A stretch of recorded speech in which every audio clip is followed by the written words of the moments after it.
C'est bizarre. En tant qu'élu, en tant que personne qui veut avancer ou faire le bien, on se demande pourquoi on doit passer par autant de conneries, par autant de difficultés. Jusqu'au moment où on se demande franchement, est-ce que je dois réellement continuer tout ça? Est-ce que je dois passer par autant d'épreuves pour arriver à ce que je veux? Mais la vérité est que tu dois te poser quelques questions. La première étant, si c'était facile, est-ce que tout le monde le ferait?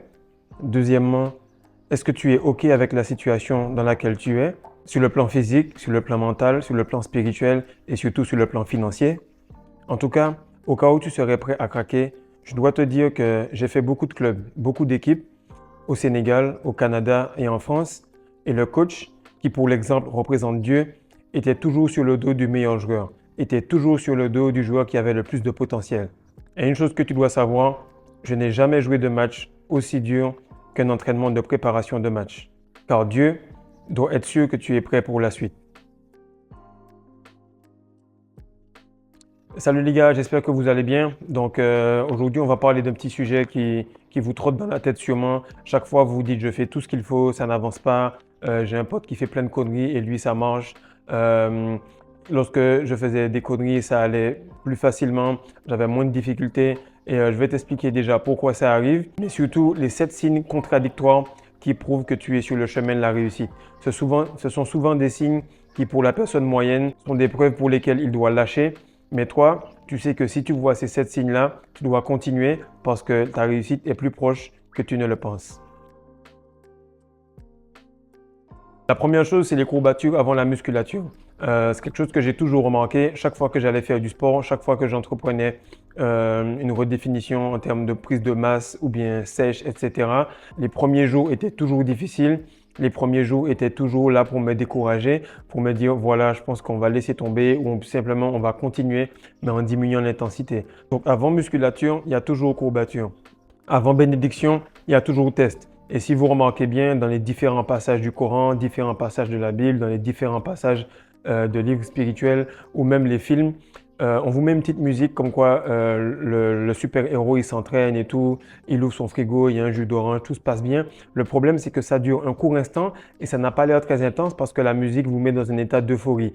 La réalité est que cette petite partie-là, c'est la plus longue partie du film en réalité. C'est là qu'il passe au moins 3-4 ans à répéter les mêmes actions, à avoir une routine, à essuyer des difficultés et à recommencer avec le sourire. Donc c'est très important que vous compreniez que cette petite partie-là, c'est cette partie-là que vous êtes en train de passer. Vous avez passé 10 ans à être le loser de la classe, vous avez 2-3 ans à être la personne incomprise de la classe parce que vous bossez sur vous-même, vous faites des actions et des habitudes qui sont contraires à vos proches, mais dans peu de temps, ils comprendront. Et justement, ça peut durer 2 ans, ça peut durer 6 mois, ça peut durer 3 ans, mais en tout cas, ça dure beaucoup moins de temps et ça paraît beaucoup moins long que ce que vous y pensez. C'est juste parce que vous êtes la personne qui passe le test que ça vous paraît difficile. C'est la même chose avec les femmes, c'est la même chose avec le monde. Elle te fait toujours des petits tests avant d'ouvrir ses jambes. Elle te fait toujours des choses pour être sûre que tu es le bon gars. Elle est féconde qu'une seule fois, donc elle est monogame par excellence. Tout ce qui est, tu vois dans le monde est féminin. Toutes les couches sociales acceptent très peu de personnes. Sur la pointe de la pyramide, c'est un pourcentage qui est très petit. Qu'est-ce que ça veut dire? C'est que cette femme qu'on représente le basket, cette femme qu'on représente l'immobilier, cette femme qu'on représente YouTube, cette femme qu'on représente peu importe le sujet, va te faire des petits tests. Elle va te tester pour savoir si tu es la bonne personne, si tu n'es pas un loser qui lui raconte des conneries. Et c'est comme ça que l'univers fonctionne, c'est comme ça que ça marche pour avoir la meilleure version de toi-même afin que ça puisse matcher. Et le problème, c'est que beaucoup de personnes, ils ont abandonné juste le jour avant la bénédiction, juste le jour avant le miracle. Le miracle, le problème, c'est que ce soit dans les livres spirituels, religieux, que ce soit dans les films, on vous montre toujours que ça va très vite. Le miracle, il peut s'opérer sur plusieurs années. Il peut opérer en une fois, mais de toutes les manières, c'est tout le temps une accumulation d'énergie. Et cette accumulation d'énergie, c'est comme la perte d'énergie que vous avez eue, ça n'a pas été fait en un claquement de doigts. C'est pour ça, lorsque je vois quelqu'un qui est souvent en surpoids ou quelqu'un qui n'est pas en santé, je suis au début agacé. Pourquoi? Parce que je me dis, le gars, il a vu qu'il a pris du poids, il a vu que la nourriture n'était pas bonne pour lui, mais il a continué quand même à bouffer, à bouffer, à bouffer jusqu'à devenir morbide. Le problème, c'est que les mauvaises habitudes sont aussi addictives que les bonnes habitudes. Et lorsqu'on est addict à ça, on s'attend à ce que ça puisse changer d'un coup lorsque ce sont de bonnes choses. Mais il faut comprendre que les bonnes choses aussi, elles ne se font pas en une nuit, elles ne se font pas en une fois. Ça prend du temps et la dernière goutte ou le dernier coup qui va briser la roche, c'est ce qu'il paraît, c'est ce qui montre que c'est en une fois, mais en réalité, c'est que tous les coups qui ont frappé la roche l'ont brisé de la même manière. Simplement, le dernier a paru comme miraculeux. Et c'est souvent le dernier qu'on va vous mettre dans les films ou qu'on va vous mettre dans les livres pour vous faire croire que la personne, elle a claqué des doigts et ça s'est passé en une fois. Le deuxième signe qui va te montrer que c'est vraiment contradictoire, mais que tu es sur le bon chemin, c'est que tu auras des tests qui vont être vraiment différents, qui vont être subtils et qui vont être beaucoup plus difficiles à déceler. Qu'est-ce qui arrive, c'est que la première fois que j'ai eu mon test en rétention, ça faisait peut-être 5 à 6 semaines, je sentais que j'étais vraiment puissant, etc. Et là, on allait au rebond pour récupérer un ballon et j'ai bloqué un gars sous mon bras. Le truc, c'est qu'il était beaucoup plus puissant que moi, du coup, il est monté et l'épaule, elle est sortie complètement. Et là, je me suis dit, wow, j'étais trop arrogant, j'ai pris le gars de haut, je l'ai vraiment enfoncé dans le parquet, du coup, il m'a brisé l'épaule. Qu'est-ce qui s'est passé? Ça a été un test, mais ça a été l'une des plus belles façons pour moi de reconstruire mon épaule et de reformer mon shoot. Donc à ce moment-là, je me suis dit, qu'est-ce que je peux faire pour guérir ça? Ah, l'eau glacée. Et c'est là que j'ai incorporé les bains extrêmement froids tous les jours, matin et soir, des fois même 3 fois par jour. Et ça m'a permis d'aller beaucoup plus loin en rétention. Donc les tests vont te permettre de briser tes mauvaises façons et te reconstruire de plus belles manières. Autre chose, c'est que lorsque tu auras les tests du niveau mental, tu auras peut-être un test qui va se répéter et se répéter et se répéter pour te montrer que voilà, tu dois peut-être faire plus d'efforts, que tu dois te donner à fond et tout. Et puis tu vas voir un moment où ce test-là, il revient et à contrario, tu ne dois rien faire. Pourquoi? Parce qu'il y a des moments où ton propre esprit te joue des tours et que tu veux tellement paraître comme celui qui va régler la situation que là, la seule manière de régler le test, c'est de lâcher prise. Et le plus tu vas aller loin, le plus les tests vont être pernicieux, le plus les tests vont être vicieux. Et c'est là qu'en fait, tu te rends compte que l'univers, il fonctionne sur deux phases. Alors, il y a une phase d'expansion et une phase de compression. Le problème, c'est qu'on te dit tout le temps, oui, l'univers, il est infini, l'univers, il s'étend, etc. Mais autant il s'étend, autant il se restreint, autant il se referme. Et au moment où il se referme, c'est là qu'il élimine les parasites, c'est là qu'il brise les gens, c'est là qu'il brise les carrières, c'est là qu'il enlève les faux gagnants, c'est là qu'il accumule les losers. Et c'est là que toi, avec ta routine, bon an, mal an, que tu aies des bons moments ou pas, tu gardes cette routine-là. Et ton objectif en rétention, ton objectif en tant qu'homme masculin, c'est de pouvoir avoir des résultats exceptionnels, voire miraculeux en période de compression. Et c'est là, lorsque j'ai eu l'embolie, lorsque j'ai eu des soucis, c'est là que j'ai eu le plus d'abonnés. C'est là que la chaîne a augmenté. C'est là que vous voyez que mes vidéos sont de plus grande qualité. C'est là que je vais pousser encore plus fort au sport. C'est là que je vais prendre des bains encore plus glacés et plus longs. C'est vraiment important qu'en tant qu'homme, vous compreniez que si c'est difficile, c'est là que vous devez montrer à quel point vous êtes puissant, à quel point vous êtes capable de sortir des bonnes choses, des difficultés. Donc retenez ce point-là.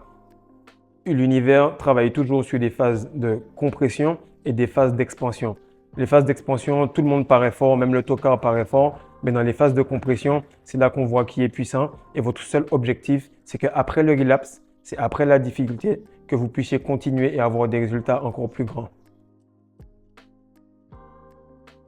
Le troisième point, c'est quelque chose qui m'arrive tout le temps. Depuis tout petit, j'ai toujours fait des choses assez dangereuses comme sauter, faire des cascades, descendre d'une descente et tomber directement dans la rivière avec le vélo. En tout cas, pas mal de choses qui paraissaient pour les autres dangereux, mais que j'avais déjà calculé à l'avance. Et de cette manière-là, j'apprenais beaucoup parce que j'apprenais en faisant quand même la chose et en prenant le pour et le contre. Même quand j'avais une blessure ou un accident, j'apprenais de cela. Et qu'est-ce qui se passe? C'est qu'à ce moment-là, c'est là que tous les gens normaux, tous tes proches autour de toi te disent « Frédéric, fais attention, fais ci, fais ça ». Le problème, c'est qu'au moment où toi, tu me dis « fais attention », c'est à ce moment-là que moi, je commence à entrer dans ma zone de confort et que je commence à performer. C'est pour ça que lorsque vous voyez que les gens vous disent « fais attention, ça fait trop longtemps que tu es en rétention, tu commences vraiment à avoir trop d'agressivité, fais attention, tu travailles trop dur, etc. » Mais c'est le trop dur qui est le début du miracle. Et ce que vous devez comprendre, c'est que dans le monde actuel, la matrice, c'est un ensemble de chaînes mentales qui vont vous tenir, qui vont vous tirer. Et dans ces chaînes mentales-là, il y a des lois qu'il faut respecter. C'est le fait de ne pas traverser au feu rouge, de prendre un rond-point correctement, de se garer dans les endroits où il n'y a pas de contravention. Bref, ce sont les lois simples et basiques. Et par contre, il y a des règles et il y a des dogmes. Les règles et les dogmes, c'est par exemple un jour férié, on ne fait rien. Comme par hasard, le mot rime. Ou bien simplement, en janvier, on est tous déprimés. Ou encore, on ne s'entraîne pas 7 jours sur 7. plein de lois bêtes qui fait que vous ne pouvez pas avoir plus de rendement que la normale. Et qu'est-ce qui arrive, c'est que toutes les fois où j'ai brisé ces règles et ces lois, j'ai eu beaucoup de résultats. Ces 3 dernières années, les 1er janvier de chaque année, je me suis même pas levé. On a fait juste le réveillon. J'ai pris mon ballon direct à 5 heures du matin et je suis allé shooter pendant 3 heures de temps. Les jours où j'étais blessé, le lendemain, j'ai recommencé. Après l'embolie, directement, je continuais à aller faire les coachings. Donc, c'est vraiment important de comprendre que l'être humain moyen, quand il commence à avoir trop de pression entre les organes génitaux, il doit perdre ça. Quand il commence à avoir trop d'argent, il doit jeter cela. Quand il commence à avoir trop de succès, il doit être humble. C'est à ce moment-là que tu dois exploser. Pourquoi? Parce que c'est à ce moment-là où tu es en train de briser ce dogme, ce côté un petit peu reste avec nous, reste un tocard, reste un loser, reste dans la médiocrité, sois humble. Non, tu as besoin d'ego et en tant qu'homme, surtout en rétention, tu vas marcher sur les pieds des autres, mais on s'en fout parce qu'on a besoin de réussir, on a besoin de s'exprimer. Et ce que je veux vous expliquer par rapport à ça, c'est que votre cerveau lui-même va vous jouer des tours. Lorsque vous avez des crampes, c'est votre cerveau qui envoie l'acide lactique dans les muscles pour dire on est à 40% du niveau de capacité du muscle. Donc pour protéger le cerveau, il va donner des crampes un peu partout pour que vous ne puissiez pas prendre de risques. Mais si vous continuez, la crampe va s'en aller et vous allez simplement être de plus en plus fort. Il va avoir une deuxième crampe peut-être à 60% et vous allez continuer et ainsi de suite. Depuis que je suis petit, j'ai eu beaucoup de crampes et puis à chaque fois j'ai continué, où j'ai eu un membre cassé, je l'ai réparé, il est redevenu plus puissant. Bref, ce que je veux vous expliquer, c'est que le combat, il est mental avant d'être physique. Si votre physique voit que vous n'allez pas arrêter, il va s'ajuster. Si l'univers voit que vous n'arrêtez pas, il va s'ajuster. Et c'est vous qui mettez les standards, c'est vous qui prenez le niveau hôtel ou motel. Dans les deux cas, il y a les standards que vous voulez. C'est à vous de demander et d'exiger ce que vous voulez. Le 4e point, c'est quelque chose que j'aime beaucoup. C'est le fait que tu as de moins en moins de jours où tu n'as pas envie de faire le bien. Tu as de moins en moins de jours où tu n'as pas envie de consommer de sucre. Tu as de moins en moins de jours où tu n'as pas envie d'aller au gym. Tu as de moins en moins de jours où tu n'as pas envie de t'étirer, de faire du yoga, de la méditation, etc. Et ça, c'est vraiment bon. Et j'ai eu une discussion avec un pote qui est au Canada, il s'appelle Rémi. Et on parlait en fait d'un sujet, c'est que il me dit c'est bizarre, les gars, ils m'appellent maintenant, ils me disent waouh Rémi, t'as changé, t'es vraiment musclé, ton corps est vraiment défini, etc. Alors que je fais rien du tout. Je vais juste au gym normalement. Je répète les mêmes actions, je respecte mes macronutriments, je fais mes étirements. Mais c'est juste que comme les années passent, donc millimètre par millimètre, j'ajuste et je progresse. Et eux, en fait, millimètre par millimètre, ils diminuent et ils perdent leur énergie, ils perdent leur force. Du coup, lorsqu'on se rend compte, je suis un peu le sujet de la discussion parce que j'ai l'impression d'être un ovni. Mais en réalité, c'est que lorsque tu as le momentum et que tu répètes, justement par rapport à l'histoire du penny. Donc, si on double un penny qui est 1 centime tous les jours pendant 30 jours, vous allez avoir plus de 10 millions de dollars par la suite. Et beaucoup de personnes acceptent le 10 millions de dollars plutôt que le penny. Mais ce qui arrive, c'est qu'avant d'arriver au moment où vous doublez le penny pour arriver à 10 millions de dollars, c'est que vous êtes à 5 millions de dollars. Donc, lorsque vous passez du jour de 5 millions à 10 millions, c'est un gros momentum. C'est pour ça que de plus en plus, vous avez de la facilité en rétention. De plus en plus, les jours paraissent beaucoup plus fluides et faciles et vous avez moins d'efforts à faire pour dormir, pour vous réveiller, etc. Parce que chaque jour, le sang devient meilleur, le fluide devient meilleur et vous progressez et vous partez de cet investissement où vous avez déjà progressé pour le doubler et le doubler et le doubler encore. Donc, très important. L'effet cumulé, le momentum, vous pouvez le perdre si vous loupez un jour, mais plus vous accumulez, plus l'accélération est belle et rapide. Donc, ce que je disais avec mon pote, c'est que l'excellence, c'est une habitude. Et du moment où tu entres dans ce cercle fermé du 1 à 2% des hommes, tu es vraiment dans un cercle fermé où tout le monde est discipliné. Donc, tout le monde sait faire du sexe tantrique, tout le monde sait parler de manière spirituelle à sa femme, tout le monde sait respecter ses macronutriments, tout le monde sait faire du contenu, tout le monde a plusieurs entreprises, bref. Et c'est là que la seule chose qui va changer, c'est répéter les choses. Et là, vous allez peut-être vous faire avoir, c'est vous dire « Ok, je vais faire un peu chaque jour ». C'est pas vrai. Lorsque vous lisez le livre L'effet cumulé de Darrell Hardy, il vous dit voilà, vous faites un peu chaque jour. Le problème avec le un peu chaque jour, c'est que si tu es en compétition avec des gars qui font beaucoup tous les jours, eh bien, tu vas te retrouver dans la merde parce que ces gars-là vont s'habituer à récupérer plus vite, à faire plus de muscles plus rapidement et ils vont entrer dans un niveau de loi universelle que toi, tu n'auras jamais accès parce que tu as respecté les dires de quelqu'un d'autre. Le 5e point, c'est ce que j'expérimente actuellement, c'est que les proches, entre guillemets, pas votre famille proche comme vos frères, vos sœurs ou vos parents, mais plutôt les cousins. Les cousins, je pense que ce sont les étrangers qu'on vous a forcé à respecter ou à dire bonjour. Vous n'avez aucune raison de le faire. Pourquoi? Parce que maintenant, vous êtes grand. Vous êtes simplement dans votre droit d'exiger qui a accès ou non à votre vie. Et le plus vous vous élevez spirituellement, le plus vous devez protéger votre énergie. Alors, ce qui arrive, c'est que plus vous évoluez, eh bien, plus les gens ils commencent à se fâcher parce qu'ils veulent que vous réussissiez, mais juste en dessous d'eux. Et si vous commencez à réussir, ils veulent juste avoir des nouvelles de vous. Et là, vous allez couper net, vous allez couper court. Plus vous allez trancher fort, plus vous allez passer au next step. Plus vous allez revenir, oui, on parle, on discute, plus les liens vont rester forts et vont vous accrocher. Donc, il faut perdre beaucoup de losers pour gagner des gagnants. Ça, c'est quelque chose de bête. Et si on parle de toi dans ton dos, c'est que logiquement, les gens sont derrière. Et on n'est jamais critiqué par quelqu'un qui fait plus que soi. Qu'est-ce qu'il faut comprendre? C'est que lorsque vous avez minimum 2 crabes dans un seau, le crabe qui est en train de sortir, il pense qu'il va sortir, mais le moment où il se dit voilà, ben, je vais ralentir pour peut-être regarder, le crabe qui est en dessous, il le tire et ensuite il passe. Et en fait, les deux, ils font que retomber comme cela. Parce que les gens ne pensent pas que 1 plus 1 égale 2. Certaines personnes, surtout en Afrique actuellement où je suis, où ils négocient le moindre franc CFA, ils pensent que 1 plus 1 égale 1. Et ça fait que vous êtes tout le temps dans un combat continuel. Et le mieux, c'est de couper court avec ça et d'aller chercher votre récompense. Donc, pourquoi c'est un signe contradictoire? C'est parce que la femme qui représente le monde, toutes les personnes qui ont moins d'énergie que vous, toute personne qui a beaucoup moins d'énergie que vous, même si c'est un homme, représente une femme. Parce que la plupart des personnes qui sont jalouses en ce moment, ce sont des personnes masculines qui disent « Ah, Fredo, il nous follow plus sur Insta. Ah, Fredo, il nous parle plus, etc. » Mais qu'est-ce qui arrive, c'est que si toi, tu t'occupes de moi, c'est que tu es la meuf, tu es la femme, alors que moi, je suis mon objectif. Tu as besoin de gossip parce que l'homme représente les discussions et les ragots. Donc, c'est très important que toi, tu dois fixer sur ce que tu as à faire et afin que le plus de personnes parlent sur toi, le plus de personnes te haïssent, le plus tu es proche de ta destinée.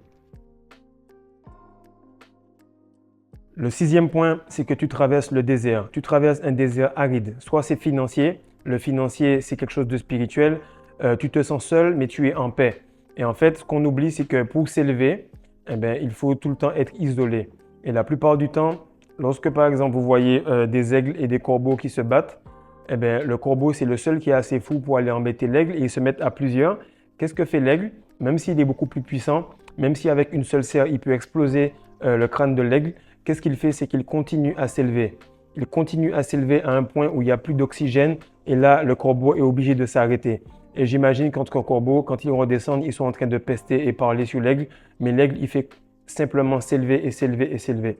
À chaque fois, comme je l'ai dit en début de vidéo, c'est que le super-héros, il est toujours séparé des autres, il va toujours dans un endroit où il y a plus de pression, plus de difficultés et surtout l'entraînement est beaucoup plus dur que le match. Pour ceux qui ont suivi ma première vidéo sur Dragon Ball Z et les 7 boules de chakra qui représentent les 7 boules de cristal, qu'est-ce qui arrive, c'est que Vegeta, Trunks, Son Goten, Son Gohan ou même Son Goku, qu'est-ce qu'ils font? C'est qu'ils vont se séparer du monde dans un endroit très élevé. Je crois que c'est la chambre de Kaio.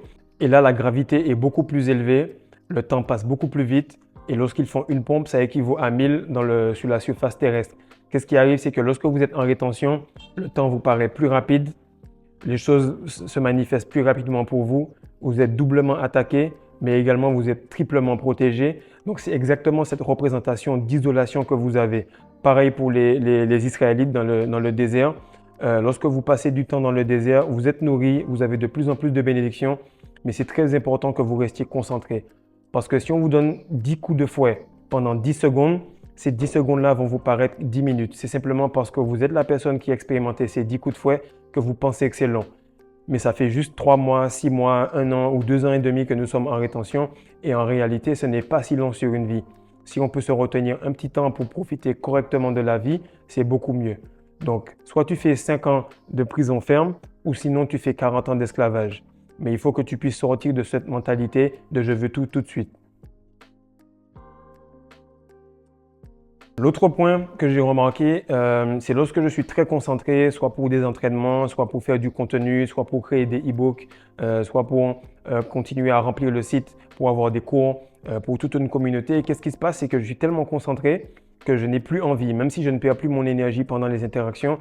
Qu'est-ce qui se passe? C'est que là, j'ai même pas le temps de le faire. J'ai pas envie de me focus sur le corps de quelqu'un pour ensuite revenir sur le travail. Ça va me prendre trop de temps. Donc, je préfère rester focus sur ça pendant un mois et demi. Et qu'est-ce qui se passe à ce moment-là? c'est que c'est votre conjointe qui vient vers vous. Et vous le voyez souvent dans les films, c'est que le lendemain d'une soirée arrosée ou d'une soirée très torride, James Bond, Tom Cruise ou peu importe l'acteur ou le super-héros, il se relève de la couette et là, lorsqu'il ressort de la douche, la femme essaie de l'attraper et lui dit « mais reste avec moi, on recommence, une petite partie de jambes en l'air, ce sera super, etc. » Et qu'est-ce que vous remarquez, c'est qu'il s'arrache assez violemment et ensuite il lui fait une étreinte et il part. Pourquoi? Parce que sa quête est beaucoup plus importante que la partie de jambes en l'air et c'est à ce moment-là que vous allez remarquer que wow, je ne suis pas du tout à ce point-là où c'est ma conjointe qui vient vers moi. Ça veut dire que c'est moi qui cours vers elle comme un affamé, comme un drogué du sexe, alors que ça devrait être l'inverse. Elle devrait venir vers moi pour me dire « détends-toi, relaxe-toi, on a déjà assez de résultats, on a déjà assez d'argent, viens te reposer et toi, tu dois continuer à investir sur un lendemain plus fort, sur une agressivité beaucoup plus intense envers ce que tu dois récupérer. » Donc, c'est un message rapide pour te dire que si c'est chaud pour toi en ce moment, il faut que tu apprécies le tout. Il faut vraiment apprécier ça. J'ai apprécié le fait d'avoir les difficultés, j'ai apprécié les courbatures, j'ai apprécié les blessures, j'ai apprécié les trophées également, j'ai apprécié la gloire, le fait que les femmes te fassent des compliments. Tout ça, il faut l'apprécier de la même manière. Le bon, le mauvais, les hauts et les bas. Comme on dit, l'effort crée l'effort et désormais, il est plus facile pour toi de continuer, d'avancer que de revenir au gros branleur que tu étais en arrière. Peace.